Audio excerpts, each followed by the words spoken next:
2018 онд бол халдвар түвшний нийт 912 тохиол бүртгэгдсэн байна. Энэ нь бол өмнөх оны мөн үеэс 230 тохиоллоор бол өссөн байна. Халдвар түвшнүүдийн дундаас бол сүүлийн үед боломжит анхааралтай байгаа нэмэгдэх хандлагатай байгаа нь бол цэцэн суулгын халдвар байгаа. За энэ нь бол 912-оос нийт 147 тохиол нь цэцэн суулгын өвчл бүртгэгдсэн байна. За цэцэн суулгал нь бол шигээлийн төрлийн гар үсгдэг шигээл флекснер гэдэг өвч үүсгэж байна. Энэ нь болохоор сүү, эдэм, махан, хоол, жимс, ногоо, зайрмагт бол ихээр үрчдэг. Энэ өвчтөе хүнээс ялгарч байгаа өтгөнөөр бохирлогдсон эд зэвс, гадаргууд бохирлогдсон хоол, хүнс энэ нь ерөөсөө ахуй автлын замаар дамжин халдварладаг. Үүнээс л сэргийл иймээс л иргэд хоол идэхийнхаа өмнө гаднаас орж ирсний дараа бидсний дараа бол тогтмол гараа угааж шаардлагатай. Мөн дахин боловсруулахгүйгээр хэрэглэдэг хүнсний бүтээгдэхүүнүүд энэ нь бол жимс ноог бол сайтар угааж хэрэглэх шаардлагатай.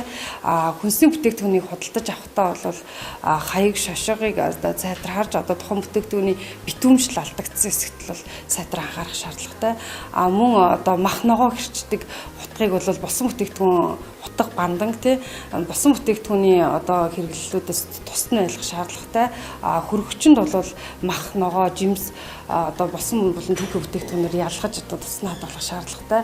Мөн усны сав ус хадгалах сав усны юуг бол 7 хоногт 2-оос доошгүй ариутгаж шалдваргүйжүүлж угааж шаардлагатай. Ил задгаа бицхийг хориглох, жорлон бохирын цооног, муу усны нүх зэргийг шаардлагын дагуу барих, дулааны удирдал бол устгал ариутгал халдваргүйтгэлийг бол 0-до тогтмол хийж явах шаардлагатай. Эцэст нь хэлэхэд бол ер нь таны эрүүл мэнд таны гарт байна.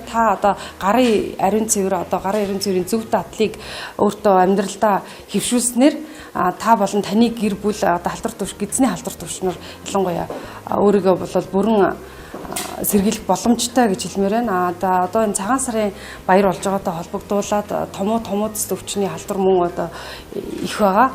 Цэцэн суулгаа болон томуудс өвчний халдвараас урьсан сэргийлэхэд иргэд анхаарах шаардлагатай байна.